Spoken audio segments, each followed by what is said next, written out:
व्यापार पार्ट 2. परकीय चलन साठा.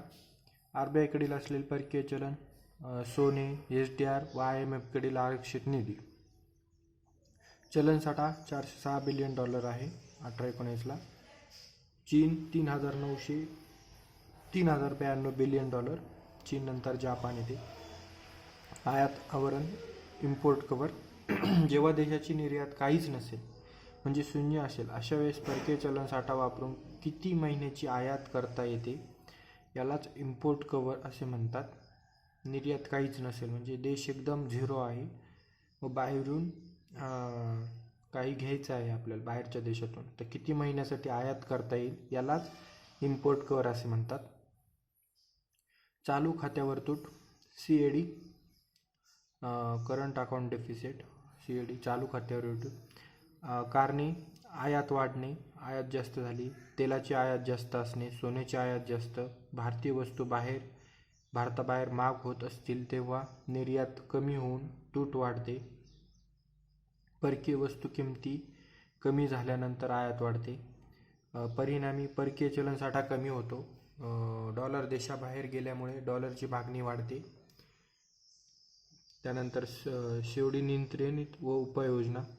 आयातीला जास्तीत जास्त पर्याय शोधणे, सोने संदर्भात योजना. निर्यातीत वाढ करणे, अनावश्यक वस्तू आयातीवर नियंत्रण आणणे. EPZ 7 व सेज 56 निर्यातीत EPZ economic export special zone 7 आहेत तर सेज 56 आहेत भारतात. निर्यात क्षेत्रे या ठिकाणी विशेष सवलती देणे. त्यानंतर सेवांची निर्यात वाढवण्यासाठी अधिकाधिक प्रोत्साहन देणे. तूट मोठ्या प्रमाणात वाढत असेल तेव्हा अवमूल्यन घडवून आणणे. RBIने चलनवाढ नियंत्रणासाठी प्रयत्न करणे. तसेच केंद्र सरकारने सार्वजनिक खर्चावर नियंत्रण ठेवणे. IMF कडून कर्ज घेणे. त्यानंतर 91 नंतर आयात उदारीकरण व निर्यातीला प्रोत्साहन देण्यासाठी धोरणे तयार केली गेली. आयात वाढ व निर्यात वाढ झाली, परंतु आयात वाढ ही जास्त होती त्यामुळे तूट जास्त होती. व्यापार संरचना व संकल्पना. 18-19ला आयात वस्तूची कच्चे पेट्रोल सर्वात जास्त, सोने, मौल्यवान खडे, मोती, पेट्रोलियम उत्पादने. कच्चे पेट्रोल सर्वात जास्त व देश चीनकडून, America, UAE, Saudi Arabia.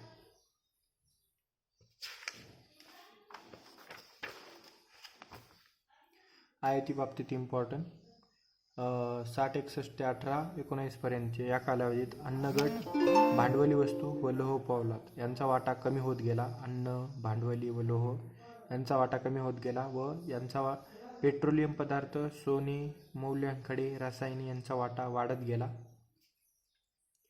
OECD organisation of economic corporation and development 48ला, मुख्यालय पॅरिस, फ्रान्स.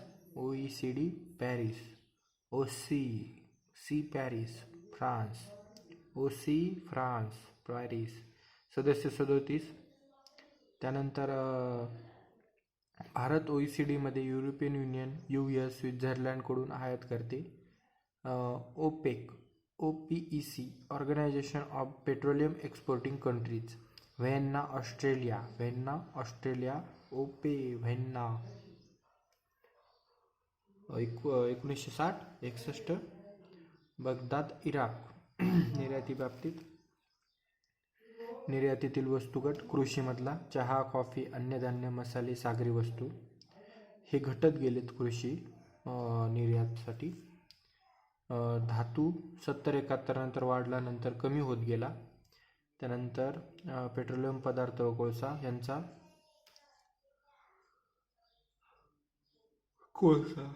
निर्यात 17-18 निर्यात वस्तू. पेट्रोलियम उत्पादने 1 नंबरला.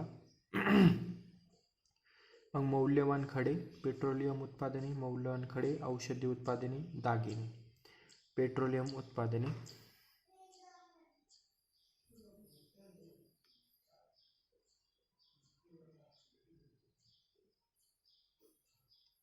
व USA पेट्रोलियम, USA, UAE, हाँगकाँग, चीन. निर्यात USA ला निर्यात जास्त करतो.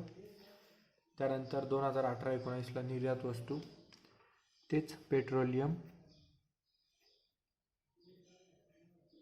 USA, UAE चीन, USA UAE चीन. कृषी व संबंधित वस्तू कमी होत गेले. त्यानंतर मुख्य निर्यातका हिस्सा प्रतिशत, निर्यात करणारे कृषी व संबंधित वस्तू कमी होत गेले. खनिजांमध्ये वाढ होत गेली.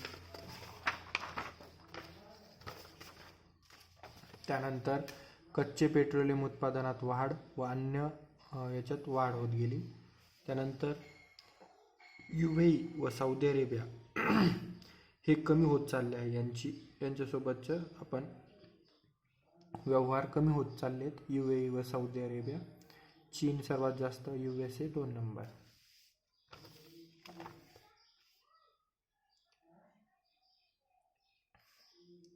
त्यानंतर trade balance percent of GDP 2012ला 10.4 -10.4%, जे 16-17 4.8 सर्वात जास्त होतं. CSO जारी करते.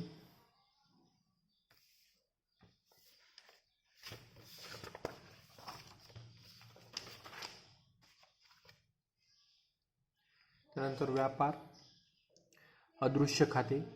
व्यवहार तोलमध्ये चालू व भांडवली 2 खाते आहेत. चालूमध्ये दृश्य अदृश्य. दृश्यामध्येच वेगवेगळे खाते आपण आधीच पाहिले. अदृश्यमध्ये सेवा, हस्तांतर, देणगी, पर्यटन, उत्पन्न, नफा लाभांश, वस्तू सेवा, विमान सेवा इत्यादी. उत्पन्नामध्ये गुंतवणूक प्राप्त उत्पन्न. सेवामध्ये BPO KPO, below poverty KPO. सेवा आयात निर्यात. आयात सेवा व्यवसाय, प्रवास सेवा, वाहतूक सेवा. व्यवसाय सेवा आयात आपण जास्त करतो. सर्वात जास्त व्यवसाय सेवा आयात करतो. तर सॉफ्टवेअर सेवा निर्यात करतो सर्वात जास्त. परकीय कर्ज. कर्ज सरकारने घेतलेले कर्ज व खाजगी कर्ज. सरकारने कमी घेतलेले असते, खाजगी लोकांनी जास्त घेतलेले असते. मार्च 19पर्यंत परकीय कर्ज $543 बिलियन, जे की 20मध्ये $600 बिलियन झाले आहे. निर्यात बाबतीत IMP पॉईंट्स अल्पकालीन कमी आहे $108 बिलियन, दीर्घकालीन जास्त आहेत. व्यावसायिक कर्ज आहे सर्वाधिक व्यावसायिक कर्ज. बहुपक्षीय कर्ज IDA, IBRD, जागतिक बँक, W बँक. व द्विपक्षीय कर्ज विविध देशांकडून वेगवेगळ्या चलनामध्ये घेतलेले असते.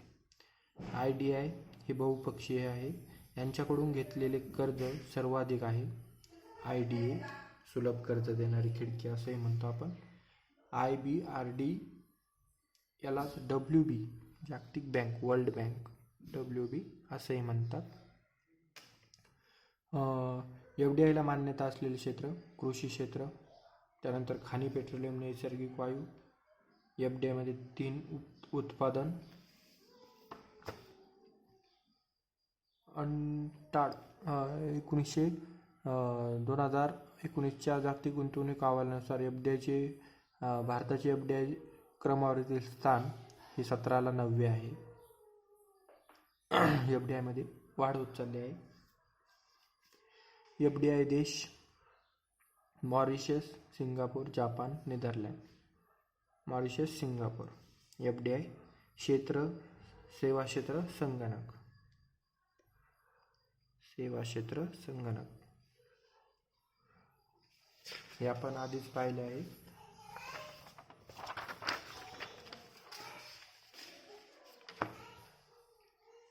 त्यानंतर चौथे पंचवार्षिक परकीय व्यापार धोरण.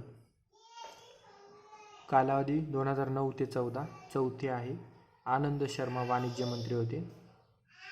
चौथे पंचवार्षिक परकीय व्यापार धोरण 9 ते 14. आनंद शर्मा वाणिज्य मंत्री होते. उद्दिष्ट काय होते? निर्यातीत 15% वाढ करणे. दरवर्षी निर्यातीत 15% वाढ करणे. निर्यातीत होणारी घट थांबवणे. 20पर्यंत जागतिक व्यापारात भारताचा हिस्सा दुप्पट करणे. 20पर्यंत दुप्पट करणे हिस्सा. 14पर्यंत वस्तू सेवाची निर्यात दुप्पट करणे. अभियांत्रिकी वस्तू, इलेक्ट्रॉनिक वस्तू, रसायन यावरील आयात शुल्क शून्य करण्याची घोषणा केली. त्यानंतर FMC फोकस मार्केट स्कीम अंतर्गत 26 बाजारपेठांचा नव्याने समावेश केला. त्यानंतर IEIS योजना, त्यानंतर बहुक्षेत्र 1000 हेक्टरवरून 500 हेक्टरवर आणले. 5वे पंचवार्षिक परकीय व्यापार धोरण, कालावधी 15 ते 20, निर्मला सीतारामन. 5वे आहे वस्तू व सेवांचे निर्यातीला चालना देणे. निर्यातीला चालना, मेक इन इंडिया अंतर्गत रोजगार निर्माण करणे, व्यावसायिक सुलभता साधणे. MEIS merchandise export from India scheme. त्यानंतर मेसा व सेसा या दोन्ही योजनांना लागू करण्याचे ठरवण्यात आले. निर्यात बंधू योजना 2011ची व्यावसायिक प्रशिक्षण देण्यासाठी निर्यात बंधू योजना. निर्यात प्रक्रिया क्षेत्र EPZ एक्सपोर्ट प्रोसेसिंग झोन 65ला कांजरा गुजरात येथून कांडला गुजरात इथून सुरुवात. 2000 साली EPZचे रूपांतर सेजमध्ये करण्याचे ठरवले होते. कांडला गुजरात, सांताक्रूज मुंबई, कोची केरळ, मद्रास चेन्नई, विशाखापट्टणम आंध्र प्रदेश, मालदा पश्चिम बंगाल, नोएडा UP. नोट: खाजगी EPZ सुरत EPZ म्हणून गुजरातला आहे, खाजगी सुरतमध्ये गुजरातला. सिद्धांत: निरपेक्ष लाभ खर्च लाभ सिद्धांत, निव्वळ खर्च लाभ सिद्धांत 1776चा. ॲडम स्मिथ निव्वळ खर्च लाभ. ॲडम स्मिथ यांनी मांडला. सिद्धांत काय होता? कार्यक्षमता असलेल्या वस्तूचे उत्पादन घ्यावे व निर्यात करावे. वेळ व खर्च लागत असेल तर ते आयात करावे. गृहीतक दोन देश, उत्पादक घटक एकच श्रम, संपूर्ण विशेषीकरण, पूर्ण रोजगार पातळी. नोट: या सिद्धांताचा फायदा दोन्ही देशांना होतो. टीका: श्रमासोबत भांडवल महत्त्वाचे. संपूर्ण विशेषीकरण कोणत्याच देशात आढळत नाही.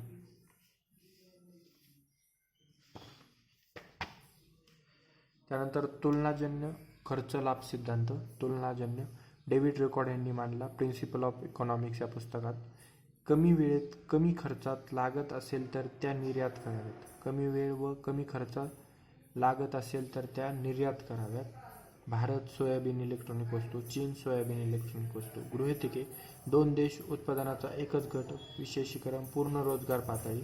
नोट: ॲडम स्मिथच्या सिद्धांतातील त्रुटी रेकॉर्डने काढून टाकल्या. तसेच दोन्ही देशांना फायदा होणार हे दाखवून दिले. हेक्चर व ओहलिन सिद्धांत. देणगी सिद्धांत 2x2x2 सिद्धांत 1933ला एली हेक्चर आणि बार्टी ओव्हेलिन यांनी मांडला. हेक्चर व ओव्हेलिन: भांडवल प्रधान देश भांडवली प्रधान वस्तूची तर श्रमप्रधान देश श्रमप्रधान वस्तूची निर्यात करतो. टीका: लँटिओ यांनी टीका केली. लॅनऑन्टिफ यांनी. दोन देश, दोन उत्पादनाचे घटक, श्रम किंवा भांडवल. दोन उत्पादने, दोन देशातील तंत्रज्ञान सारखेच आहे. पूर्ण स्पर्धा. उत्पादन घट, स्रोतामध्ये भिन्नता आहे. घटक किंमत सिद्धांत.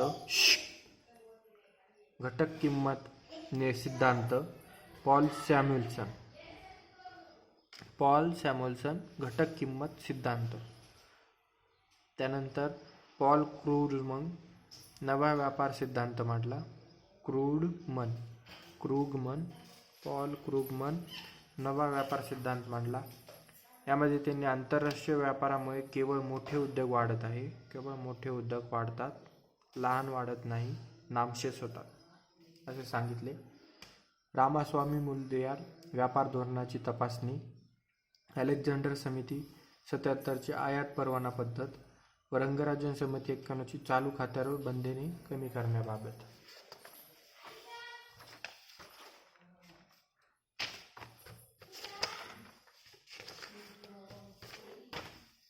आता गॅट, जागतिक व्यापार संघटना आणि व्यापार. GATT general agreement of tariff and trade. स्थापना 30 ऑक्टोबर 1947 रोजी. 23 देशांनी जिनिव्हा येथे आयात व्यापारावरील टॅरिफ कमी करण्याच्या दृष्टीने एक अंतिम यंत्रणा म्हणून करार केला. यास गॅट करार म्हणून ओळखतात. 30 ऑक्टोबर 1947 रोजी 23 देशांनी जिनोव्हा येथे करण्यात 30 ऑक्टोबर 1947 रोजी 23 देशांनी जिनोव्हा येथे आयात व्यापार कर टेरिफ कमी करण्याच्या दृष्टीने एक अंतिम यंत्रणा म्हणून करार केला. यालाच गॅट करार म्हणतात. 1 जानेवारी 48 पासून कार्यान्वित गॅट करार. 48 पासून व्यापारासाठी समान संधी उपलब्ध करून देणे. आंतरराष्ट्रीय स्तरावर आंतरराष्ट्रीय व्यापारात वृद्धी घडवून जागतिक उत्पादन वाढवणे. आंतरराष्ट्रीय तंटाचे निवारण करणे. गॅटच्या फेऱ्या टोटल 8 आहेत. 8वी 1986ला जिनोव्हा, उरुग्वे. याच्यात सांगितले होते कृषी, सेवा, बौद्धिक मालमत्ता, तक्रार निवारण, टेक्स्टाईल यावर मर्यादा घालून देण्यात आली आहे. 123 सहभागी देश होते. 7वी 73ची जिनोव्हा, टोकियो, प्रशुल्क अडथळे व 6वी जिनोव्हा, कॅन्डी, डम्पिंग विरोधी उपाय. डिसेंबर 1991 मध्ये गॅटचे तत्कालीन अध्यक्ष डंकेल यांनी प्रस्ताव मांडला होता 91ला. याला डंकेल मसुदा असेही म्हणतात. 93ला 15 एप्रिल 94ला मारोकेश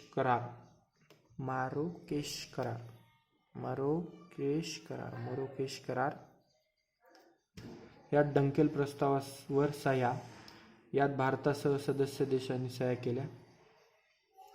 मार्केश करारानुसार 1 जानेवारी 95ला जागतिक व्यापार संघटना WTO ची स्थापना झाली. मार्केश करारानुसार WTO वर्ल्ड ट्रेड ऑर्गनायझेशनची स्थापना करण्यात आली. गॅट आणि WTO चे करार.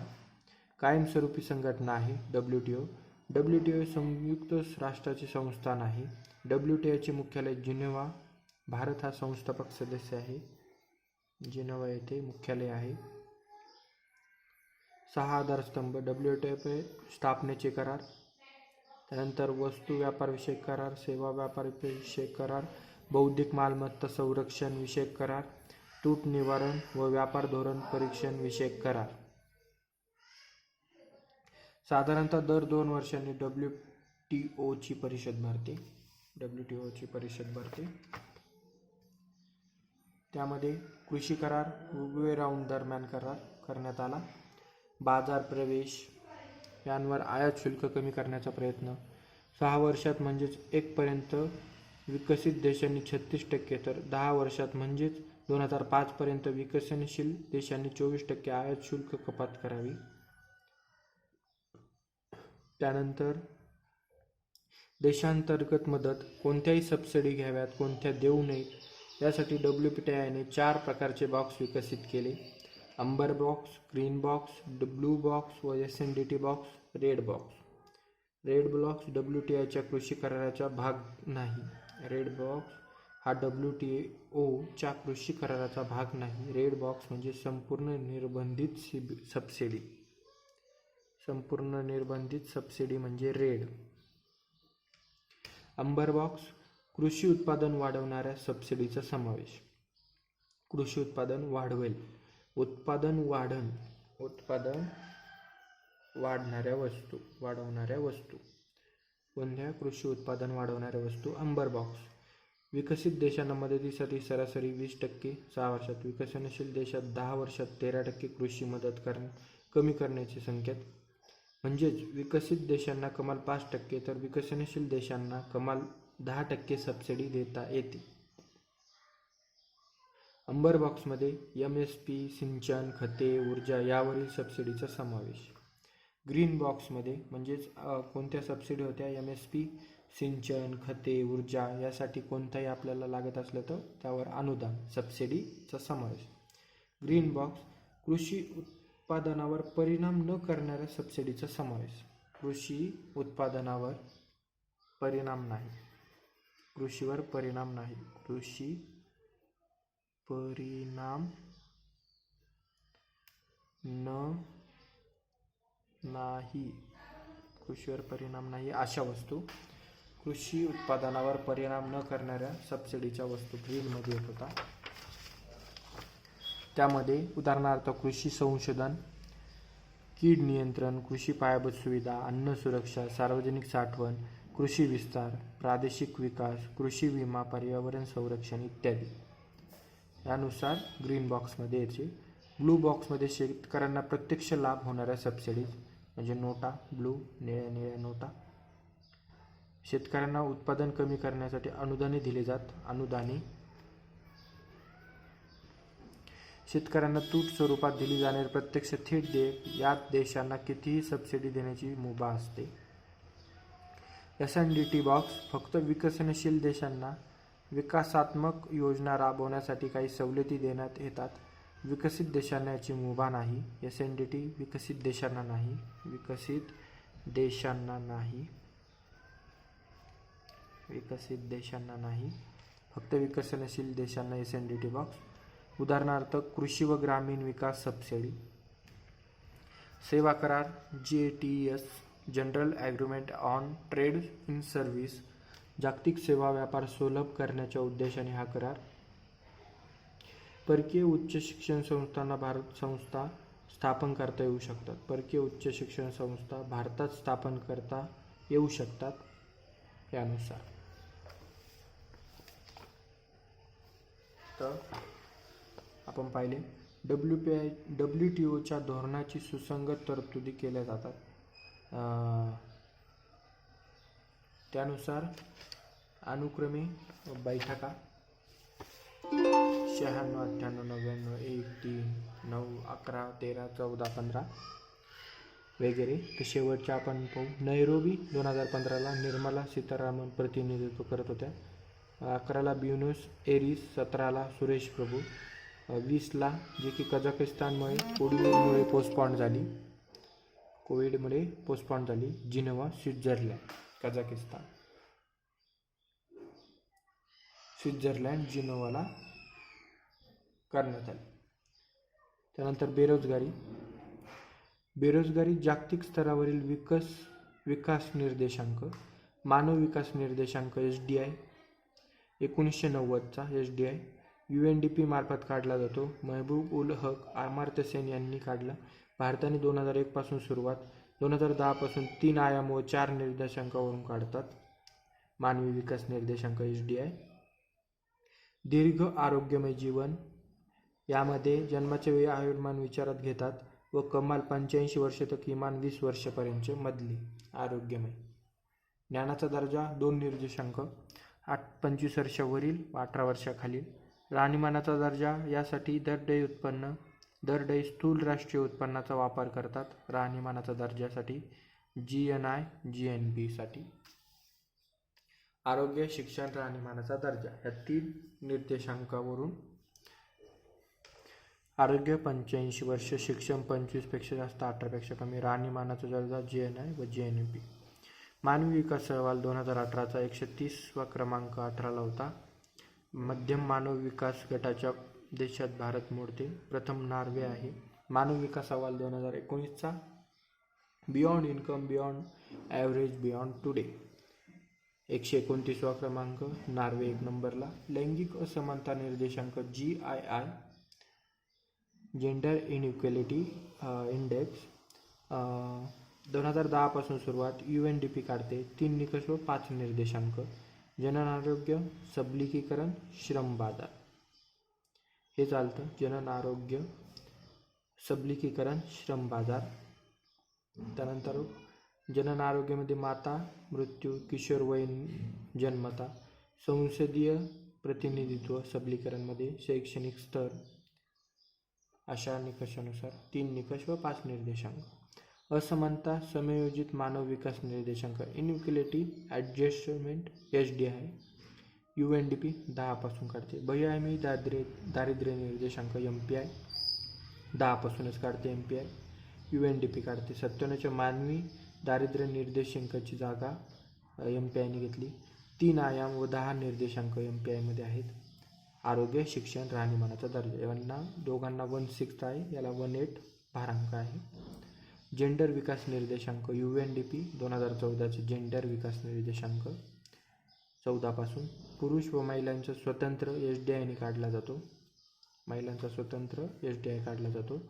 उपासमार निर्देशांक global hunger index 2006 international food policy research institution ही संस्था काढते.